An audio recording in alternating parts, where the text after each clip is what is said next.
My name is Madison Torres. I'm 22 years old. 2 weeks ago, my father stood before 50 people, relatives, family friends, his law firm colleagues, at my graduation party. He raised his champagne glass, but he wasn't looking at me. He was looking at my younger sister. And then he said the words that still echo in my head. I wish it was you holding that diploma tonight, Olivia. You are the only child who has ever truly made me proud. My mother nodded in agreement. No one objected. No one even glanced my way. I left quietly. Not a single person noticed. But what happened after that? They're still reeling from it. Before we begin, if you genuinely enjoy this story, please take a moment to like and subscribe. Where are you watching from, and what time is it there? Drop a comment and let me know. Now let me tell you how it all started. Let me introduce you to the Torres family. My father, Richard Torres, is a successful attorney, senior partner at one of the most respected law firms in the city. My mother, Patricia, comes from 3 generations of lawyers. And my little sister, Olivia? She's 19, just finished her first year of pre-law, and she's the sun around which my parents orbit. Then there's me, the black sheep who chose nursing. I still remember the day I told them, 4 years ago. I was 18, trembling with excitement about my acceptance into the nursing program. My father looked at me like I'd just told a joke that wasn't funny. Nursing? He set down his whiskey. You want to be a servant to doctors for the rest of your life? My mother sighed. Our family has been in law for 3 generations. You're the first one to break tradition. I tried to explain. I wanted to help people, to be there in their most vulnerable moments, to actually make a difference. They didn't hear a word. From that day forward, every phone call home revolved around Olivia. Olivia's grades, Olivia's internship applications, Olivia's bright, shining future. Meanwhile, I graduated top of my nursing class, worked double shifts to pay my own tuition, and received commendation after commendation from my professors. Not once did they ask how I was doing. Not once did they attend a single ceremony. But there was one person in my family who always kept track. Someone who called every Sunday without fail. Someone who remembered every exam, every clinical rotation, every small victory. Someone my father had never respected. And that person would change everything. 2 months before graduation, I received an email from my mother. No greeting, no, how are you, just logistics. Your graduation party will be held at the Sterling 7 p.m. Saturday. Your father has finalized the guest list. You don't need to worry about anything. I read it 3 times. My graduation party, planned entirely without me. I pulled up the guest list attachment. My stomach dropped. 53 names. I recognized maybe 10 of them, relatives I barely knew. The rest? My father's colleagues, business associates, partners from the firm, even Olivia's sorority friends made the cut. But my friends? My nursing professors? My colleagues from the hospital where I'd done my clinicals? Not a single one. I called my mother immediately. Mom, can I invite some of my own people? Professor Martinez was my mentor for 2 years, and my friend Celia, Madison. Her voice was patient, like she was explaining something to a child. This is an opportunity for our family to make an impression. Your friends, they wouldn't fit in. I felt the words like a slap. Wouldn't fit in? You know what I mean. The partners' wives will be there. We need the right atmosphere. I hung up without saying goodbye. That night, I looked at the invitation card my mother had sent for my records. My hands shook as I read it. Celebrating the Torres family was printed in elegant gold script, not celebrating Madison Torres, not Madison's graduation, just the family. Like I was a footnote in my own story. I should have seen it coming, but I still wasn't prepared for what they had actually planned. That night, I couldn't sleep. I lay in my tiny apartment, staring at the ceiling, running through 4 years of memories, 4 years of swallowing my pride, 4 years of telling myself, just wait. When they see you succeed, They'll come around. But the truth was becoming impossible to ignore. The more I stayed silent, the more invisible I became. If I let this party happen the way they planned, if I smiled and nodded while they paraded Olivia around like a trophy, I would officially become the failed daughter in everyone's eyes. Every late night studying, every patient I'd comforted, every perfect score I'd earned, all of it would be erased. I looked at my diploma frame on the wall. Summa cum laude, top of my class. A piece of paper that had cost me 4 years of no vacations, no social life, no rest. My phone buzzed. Unknown number. I ignored it. Too tired for telemarketers. A voicemail notification popped up. I almost deleted it, but something made me listen. Hello, this is a message for Madison Torres. This is the office of Presbyterian Memorial Hospital. We have some important news we'd like to share with you in person. Please call us back at your earliest convenience. Presbyterian Memorial, the most prestigious hospital in the state. The place where getting an interview was nearly impossible, let alone a job offer. I called back immediately. I'm sorry, the receptionist said. The office is closed for the evening. Dr. Webb will be available tomorrow morning. Dr. Webb, the director of recruitment himself. What could be so important that he needed to tell me in person? I didn't sleep at all that night. The next morning, I called the one person who had never let me down. Grandma? Madison, sweetheart. Eleanor Mitchell's voice was warm as sunshine.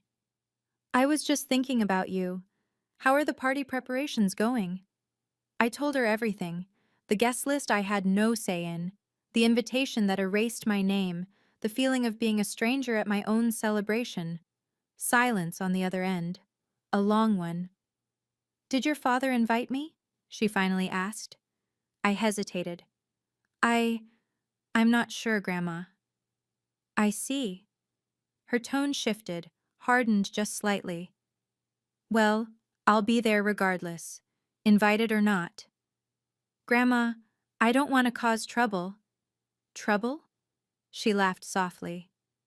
Sweetheart, I spent 40 years as a nurse.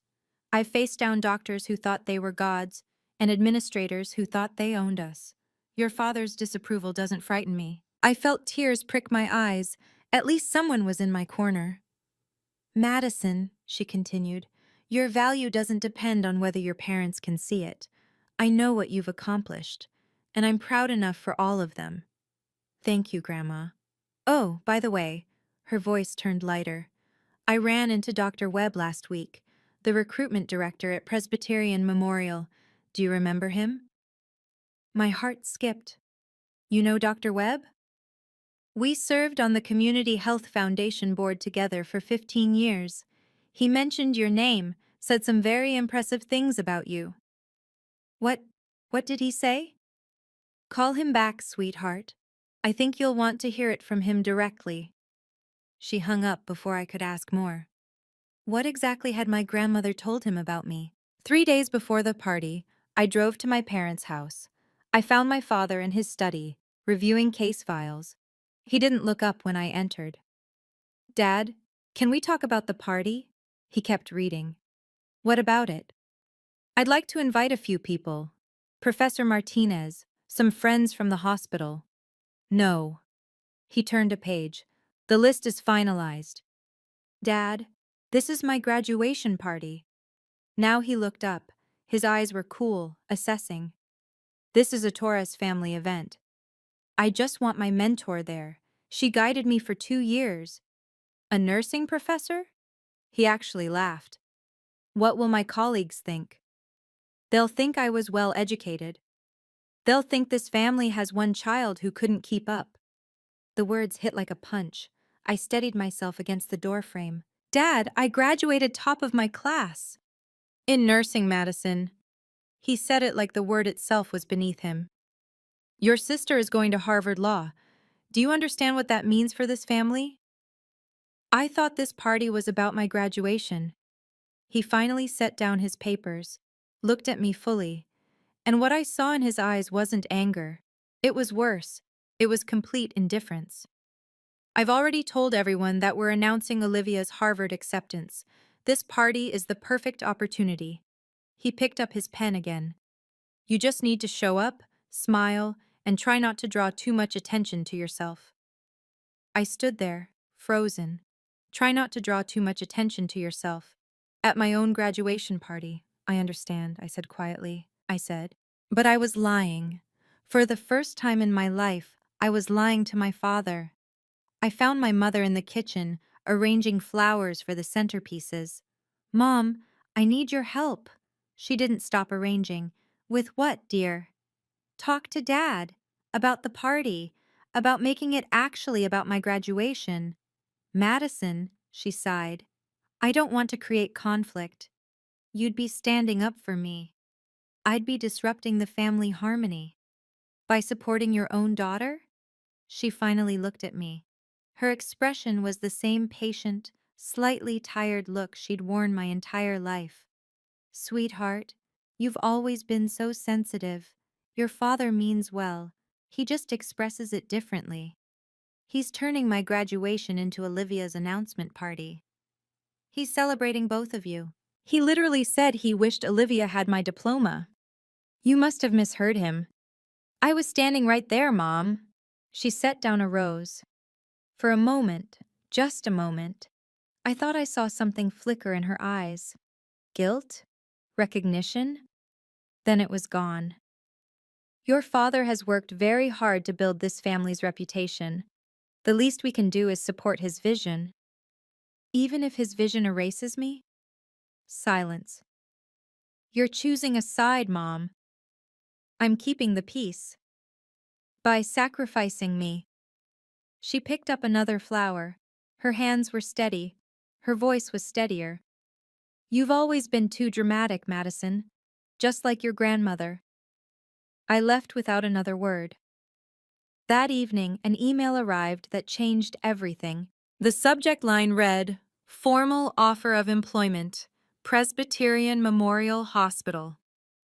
I opened it with trembling fingers, and suddenly I had a choice to make. I read the email 3 times to make sure I wasn't hallucinating. Presbyterian Memorial Hospital was offering me a position in their emergency department. Not just any position, the most competitive nursing role in the entire hospital. Hundreds of graduates applied every year. Most didn't even get interviews. And they wanted me. The salary made my jaw drop. $78,000, starting. I'd done my research. First-year associates at my father's law firm, they started at 65. But the next paragraph was what truly caught my attention. We would like to present this offer formally at a significant event in your life to honor your exceptional achievements. Please let us know if you have any upcoming occasions where this would be appropriate. They wanted to make it public. A ceremony. A moment. I looked at the invitation card on my desk. Celebrating the Torres family. A thought formed. Dangerous. Audacious. What if I gave them exactly what they wanted? I scrolled to the bottom of the email. There was a postscript that made my breath catch. P.S. Mrs. Eleanor Mitchell recommended you to our attention. She described you as the most exceptional nursing student she has witnessed in her 40 years in the profession. We are honored to have you join our family, Grandma. She hadn't just mentioned my name to Dr. Webb. She'd actively advocated for me, used her decades of connections and credibility to open a door. And she'd never said a word. I didn't reply to the email that night. I needed to think. My family wanted to use my party to celebrate Olivia, to minimize me, to make me invisible. Maybe it was time to let them see exactly who they'd been ignoring. I drove to Grandma Eleanor's house the next morning. She was waiting on the porch with tea already poured, like she knew I was coming. She probably did. Grandma always seemed to know. You got the email, she said. Not a question. Why didn't you tell me? She smiled, stirring her tea. Because it wasn't my achievement to announce. I simply told Dr. Webb the truth. Everything else, you earned yourself. I sat beside her. Grandma, tell me about Dad. About why he's like this. Her smile faded. Your father came from nothing, Madison. worked his way through law school on scholarships and spite. When he married your mother, he married into 3 generations of legal prestige. She paused. The first time he met me, he looked at my nurse's uniform and said, "I hope your daughter will have a better life than you." He said that? To my face, at their engagement dinner. She shrugged. I've never been someone worth impressing in his eyes. Just the mother-in-law who serves doctors. But you've done so much. The foundation, the scholarships, the community health programs, none of which involve a law degree. She reached over and squeezed my hand. Your father measures worth by titles and prestige. People like us, we measure it by lives touched. She stood up and walked inside. When she returned, she was holding an envelope. This came for you last month. I've been waiting for the right moment. I opened it. A letter from the Dean of the School of Nursing, a formal commendation for academic excellence, and a nomination for the Future Healthcare Leaders Program. Grandma, you don't need your parents' recognition, sweetheart. Her eyes were fierce. But if they insist on looking, let's give them something to see. That afternoon, I called Dr. Samuel Webb. Madison. His voice was warm, professional. I'm so glad you reached out. Did you receive our offer? I did. I'm honored. Truly. The honor is ours. Your clinical evaluations were exceptional. Your professors couldn't say enough good things. I took a deep breath. Dr. Webb, about the formal presentation you mentioned.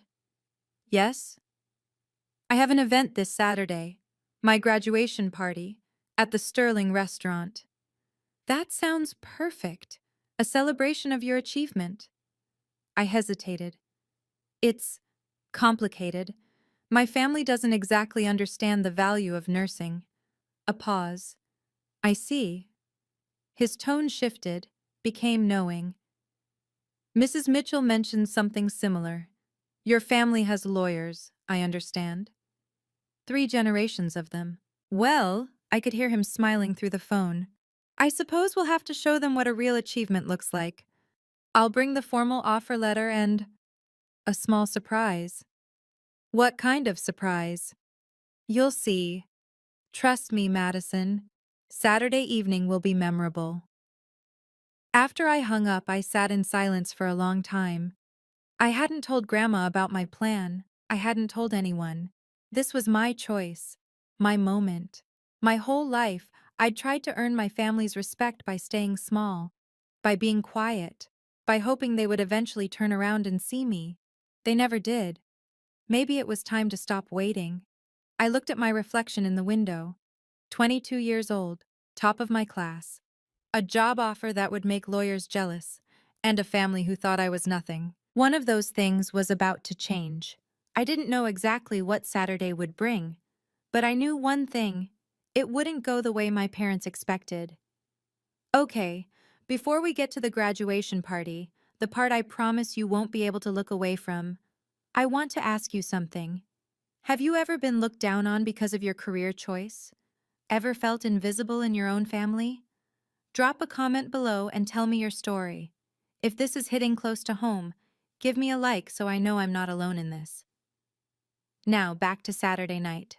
The Sterling was even more impressive than I remembered. Crystal chandeliers cast golden light across white linen tablecloths. Fresh roses adorned every surface. Wait staff in black uniforms moved silently between tables, filling champagne glasses and adjusting silverware. 50 guests, minimum. I scanned the room and recognized maybe a dozen faces, distant aunts, cousins I saw once every few years. The rest were strangers in expensive suits, my father's colleagues, his partners, their wives. I arrived at exactly 7 o'clock. My father was standing at the entrance, shaking hands with a silver-haired man I didn't recognize. "Richard, congratulations," the man was saying. "Big occasion for your family." "Thank you, Charles. Big things ahead." Dad noticed me approaching. A brief nod, nothing more. Then he turned back to Charles, as if I were just another passing server. I moved further into the room. My mother was near the head table, fussing over Olivia's dress. a gorgeous emerald gown that probably cost more than my monthly rent. Meanwhile, I was wearing the navy blue cocktail dress I'd bought with 3 weeks of overtime pay. Madison, there you are. Mom barely glanced at me. You're at table 6, near the back. Near the back? The front tables are for your father's partners. She smoothed Olivia's collar. You understand? I understood perfectly. I walked to table 6, found my name card, looked up at the banner stretching across the main wall, celebrating the Torres family. In elegant gold script. No mention of graduation. No mention of me. I was a guest at my own party, a backdrop for someone else's announcement, but they didn't know I'd brought guests of my own. At 7:15, the restaurant doors opened. Grandma Eleanor walked in like she owned the place. She was wearing a navy blue suit that probably cost more than my father's. Her silver hair was perfectly styled. Her posture was ramrod straight. At 78, she still commanded attention without saying a word. My father's face went pale. Eleanor. He stepped forward, blocking her path. I don't recall sending you an invitation. Grandma smiled. It wasn't a warm smile. I'm here for my granddaughter's graduation party. I don't need your invitation, Richard. This is a private event. For family. Yes, I am family. She stepped around him effortlessly, whether you like it or not. My mother rushed over, her heels clicking urgently on the marble floor. Mother, please, let's not make a scene. I'm not making a scene, Patricia. I'm simply attending. Grandma's eyes swept the room. Where's Madison seated? Oh, table 6, in the back. How appropriate. Several guests had stopped their conversations watching the exchange. My father laughed, a forced, too loud sound. My mother-in-law, everyone, always a bit dramatic. Grandma didn't acknowledge him. She walked straight to me, her arms open. There's my girl. I hugged her tight, fighting back tears. I have a surprise, Grandma, I whispered. She pulled back, eyes twinkling. I know, sweetheart. I have one too. Before I could ask what she meant, a server announced that dinner would begin shortly. My father was already moving through the crowd, doing damage control, charming his partners with that practiced smile. He had no idea what was coming. Neither did I, entirely. But I was about to find out. After dinner, my father stood up and tapped his champagne glass. The room fell silent. Thank you all for being here tonight. His voice carried easily, practiced from years of courtroom performances. We're gathered to celebrate our family. A small pause. I noticed he didn't say my name. As many of you know, the Torres family has a proud tradition in law, 3 generations of attorneys and soon to be 4. He turned toward Olivia, who was beaming at the head table. I want to raise a glass to the future, to my youngest daughter, Olivia, who has just been accepted to Harvard Law. Applause rippled through the room. I saw my mother nodding proudly. My father continued, his eyes still on Olivia. I wish. He paused for effect. I truly wish that Olivia was the one holding a diploma tonight. She is the only child who has ever truly made me proud. More applause, but quieter now. I noticed several guests exchanging uncomfortable glances. My mother nodded along, smiling. No one looked at me. I sat frozen at table 6, feeling every eye that deliberately avoided mine. The pitying glances from the few relatives who bothered, the indifference from the rest. Olivia was still smiling, but something flickered across her face. A moment of discomfort, maybe even guilt. Then it was gone. My father raised his glass higher. To the Torres family, to our brightest star, Olivia. Everyone drank. I didn't touch my glass. My grandmother stood up. The room went silent again. And I realized this was the moment everything would change. Richard, Grandma's voice cut through the silence like a scalpel. I believe you forgot something important. My father's smile tightened. Eleanor, this really isn't the time. This is exactly the time. She stepped away from table 6, moving toward the center of the room. You just gave a toast at your daughter's graduation party. You didn't mention her once. Murmurs rippled through the crowd. I mentioned the family. You wished a different child was holding the diploma. Grandma's voice was calm, but razor sharp. At the party for the child who actually earned it. Eleanor, you're embarrassing yourself. No, Richard. You've been doing that for years. Gasps from several tables. I saw my father's colleagues leaning in, suddenly very interested. This is a family matter, my mother interjected, standing up. We shouldn't air private issues in public. Private? Grandma laughed softly. You planned a public party to announce Olivia's college acceptance at Madison's graduation celebration. You put her at the back table. You didn't even put her name on the banner. She gestured at the gold lettering. There's nothing private about this humiliation. My father's face was turning red. I've had enough of this. Eleanor, sit down or leave. I'll do neither. The room was utterly still. 50 people watching, waiting. Then the restaurant doors opened. A man walked in, mid-40s, distinguished gray at his temples, expensive suit. He was carrying a large envelope. He walked directly toward me. My apologies for the late arrival, he said, loud enough for everyone to hear. I have urgent business with Miss Madison Torres. My father frowned. Who the hell are you? The man smiled. I'm Dr. Samuel Webb, Director of Recruitment at Presbyterian Memorial Hospital. The room went completely silent. Dr. Webb walked past my father without acknowledging him, stopping directly in front of my table. Miss Torres. He extended his hand. It's an honor to meet you in person. I stood, shaking his hand. My legs felt unsteady. Dr. Webb, I didn't expect. I wanted to deliver this personally. He held up the envelope. May I? I nodded. He opened it, pulling out an official document with the hospital's letterhead. Then he turned to address the room. Ladies and gentlemen, I apologize for interrupting your evening, but I have an announcement that couldn't wait. My father stepped forward. Now wait just a minute. Madison Torres, Dr. Webb continued, ignoring him completely, graduated summa cum laude from the School of Nursing, top of her class. Her clinical evaluations were the highest we've seen in 15 years. He held up the letter. Presbyterian Memorial Hospital is honored to offer her a position in our emergency department, effective immediately. Starting salary, $78,000 per year. Audible gasps from multiple tables. I heard someone whisper, 78,000? For a nurse? Dr. Webb smiled. For an exceptional nurse.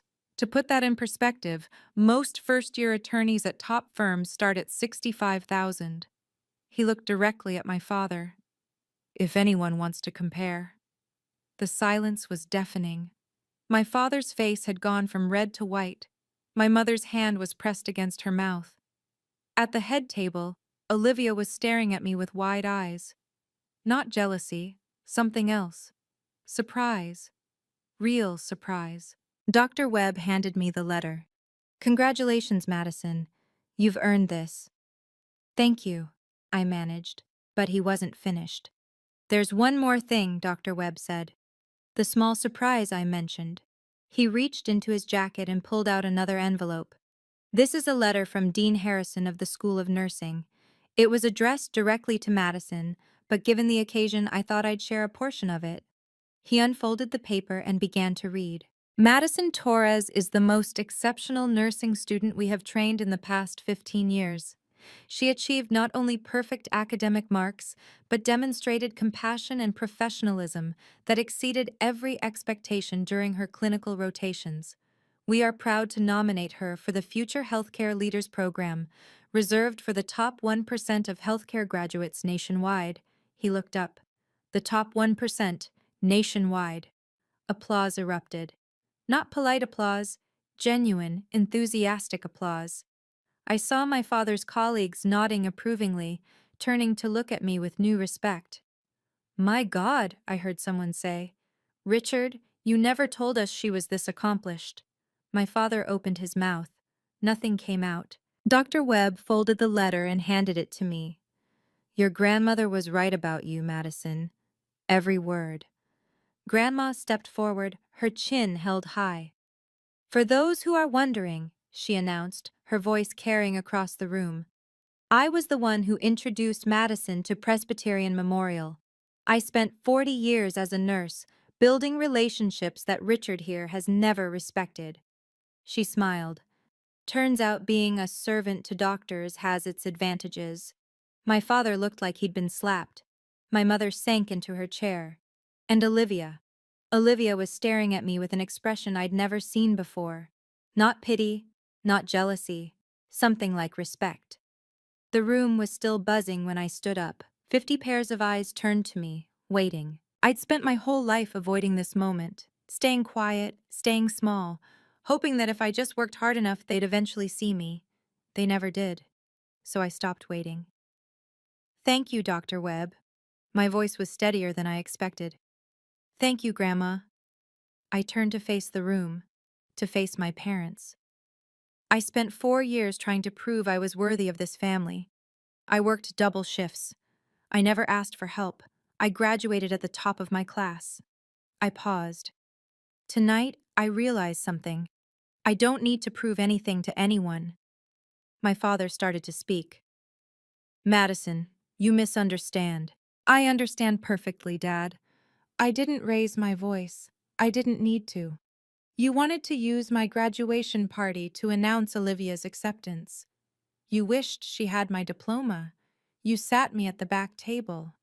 I gestured at the banner. You didn't even put my name up there.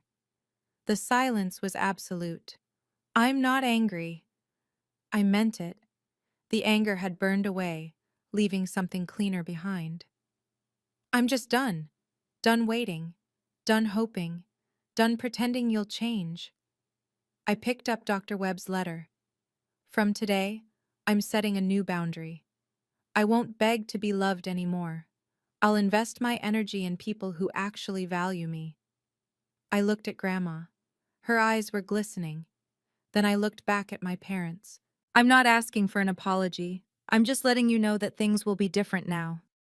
My father finally found his voice. Madison, let's discuss this privately. No, I smiled. I think we're done discussing. My father's face cycled through several emotions: shock, anger, and finally, something that looked almost like panic. Madison, you're being dramatic. He forced a laugh, glancing at his colleagues. You know how it is. Family misunderstandings. This wasn't a misunderstanding, Dad. I kept my voice calm. You literally wished my sister had my diploma, in front of 50 people. I was making a toast to someone else at my party. A man stood up from one of the front tables. I recognized him from my father's office, Mr. Harris, a senior partner. Richard. His voice was quiet but firm. I think your daughter deserves an apology. Several heads nodded around the room. My father's laugh died in his throat. Charles, this is a family matter. You made it public when you gave that toast. Mr. Harris looked at me with something like respect. Young lady, congratulations on your achievements. That's genuinely impressive. Thank you, sir. My father was losing control of the room. I could see it in his eyes. The realization that his carefully planned event had completely derailed. Everyone, please. My mother stood up, her voice strained. This is between our family. Patricia, Grandma's voice cut through. For once in your life, be quiet. You've stayed silent in the wrong moments for far too long. My mother's mouth fell open. The room was utterly still. My father looked around at his colleagues, his partners, the people whose opinions he'd spent decades cultivating. All of them were watching him with new eyes. He swallowed hard. I don't know what to say. For the first time in my life, Richard Torres was speechless.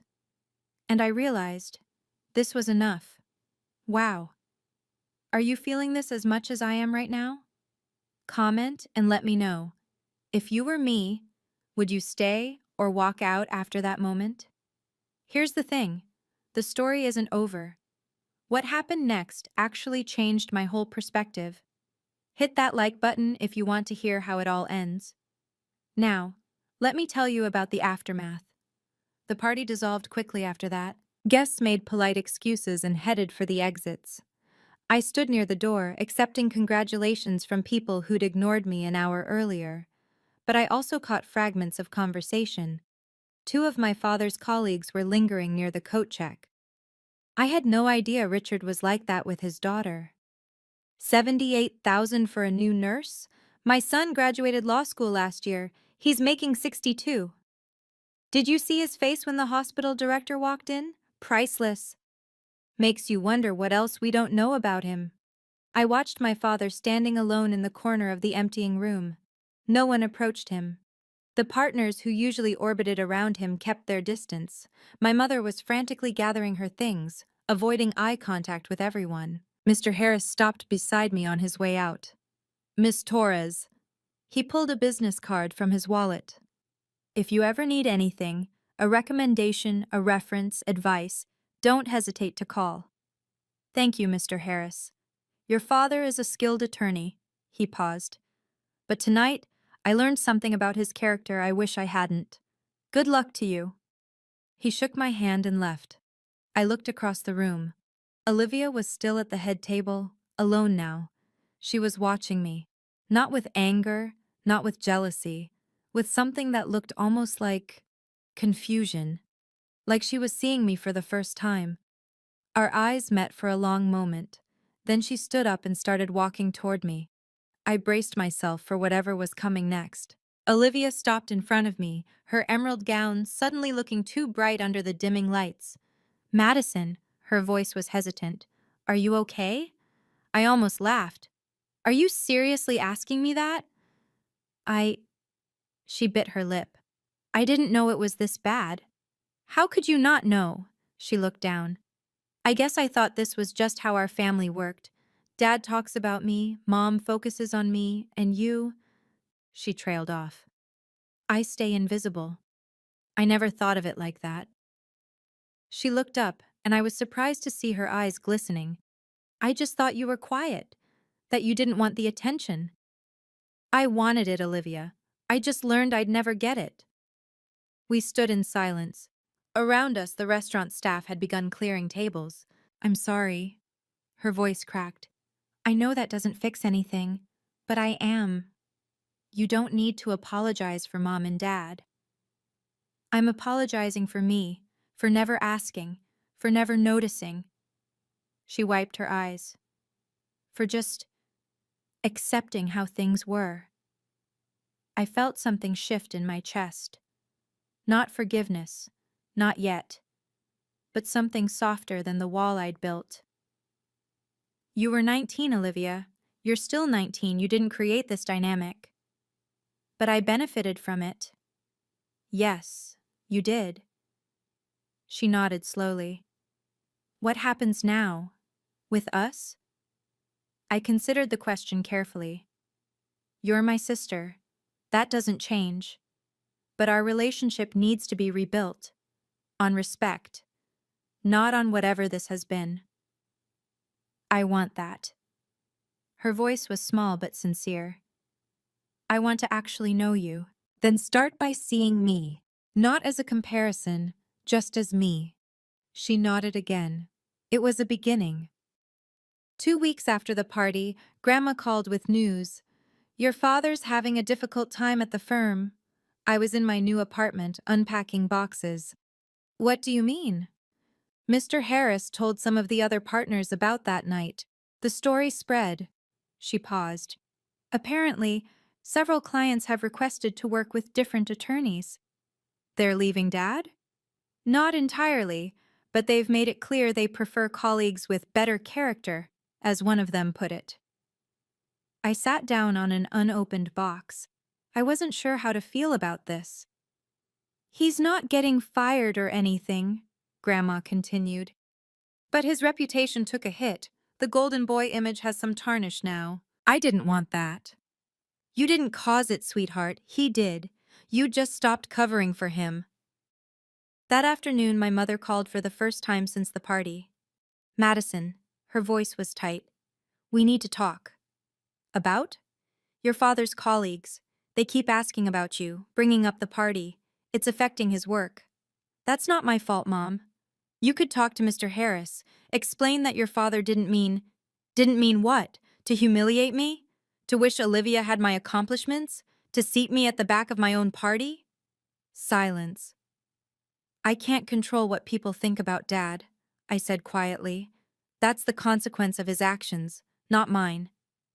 Madison, I'm not going to clean up his mess, Mom, not anymore. I hung up. For years, I'd protected my family's image by staying quiet, by accepting less, by making myself small. Those days were over. The consequences of their choices were theirs to carry now. My first day at Presbyterian Memorial, I stood outside the emergency department doors for a full minute, just breathing, just taking it in. The badge clipped to my scrub said, Madison Torres, RN. My name, my title, my achievement. Ready for your first shift? Dr. Webb appeared beside me, smiling. More than ready. Good, because the ER waits for no one. Inside was controlled chaos. Exactly what I'd trained for. Monitors beeping, nurses calling out vitals, doctors moving with purpose. I was assigned to a veteran nurse named Gloria for my first week. She showed me the systems, the shortcuts, the unwritten rules that kept the department running. You're good, she told me after my first patient intake. Really good. Whoever trained you knew what they were doing.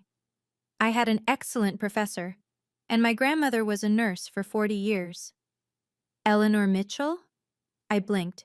You know her? Gloria laughed. Honey, everyone in this hospital knows Eleanor. She helped train half the senior staff. That woman is a legend. I felt a warm glow spread through my chest. A bouquet of sunflowers was waiting in the break room, from Grandma with a note. To my granddaughter on her first day, I've always been proud of you, always. My first real patient was an elderly woman, 72, chest pains. She was alone, scared, gripping the bed rails with white knuckles. I took her hand.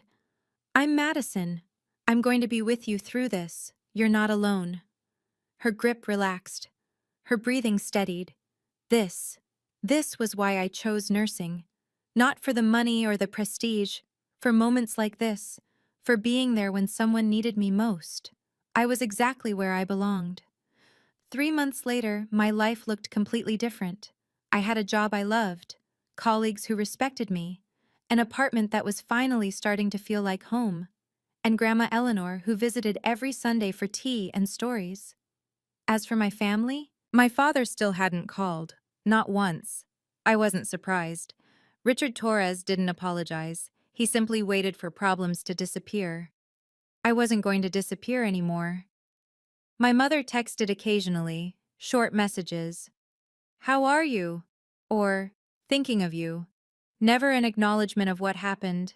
Never an apology. I responded politely, briefly. Nothing more. But Olivia surprised me.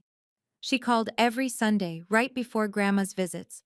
We'd talk for 20 minutes, sometimes more. She told me about law school applications. She was reconsidering Harvard, looking at schools closer to home. She asked about my patients, my shifts, my life. She never mentioned our parents. I want to understand you, she said one Sunday. Not the version of you I thought I knew. The real you. It wasn't perfect. We had years of distance to bridge. But she was trying. That meant something. The Torres family wasn't healed. Maybe it never would be. But I'd stopped waiting for that healing to come from anyone but myself. I set new rules. I would answer if they reached out, but I wouldn't chase their approval anymore. I would attend family events if invited, but I wouldn't tolerate disrespect. I would love them from a distance if that's what it took to protect my peace. Boundaries weren't punishment, they were self-preservation. And for the first time in my life, I was putting myself first. Sometimes, on quiet evenings, I sit on my apartment balcony and watch the city lights come on. I think about the journey that brought me here. 4 years of working myself to exhaustion, trying to earn love I should have had freely. One night of public humiliation that could have broken me, and one decision that changed everything. I stopped pretending to be invisible. Here's what I learned. Your worth doesn't depend on whether anyone else sees it. The people who should love you unconditionally sometimes can't. And that's not your failure. It's theirs. Boundaries aren't revenge. They're not punishment or cruelty. They're the line you draw between what you'll accept and what you won't, between who you are and who others want you to be. Not everyone who calls themselves family deserves the title. Real family, the people who show up, who see you, who celebrate your victories, and hold your hand through failures. Sometimes shares your blood, sometimes they don't. I didn't beat my parents that night at the Sterling. I just stopped losing myself to them. My phone buzzes. A text from Olivia. Sunday call still on? Another from Grandma. Made your favorite cookies, bringing them tomorrow. A third from Gloria at work. Patient from last week asked about you. Said you were an angel. Thought you should know. I smile. A real smile. The kind I couldn't remember having before all this. My father wanted me to be invisible. My mother wanted me to stay quiet, but I refused, and that made all the difference. I didn't win against them. I just stopped losing myself. That's the only victory I needed. That's my story.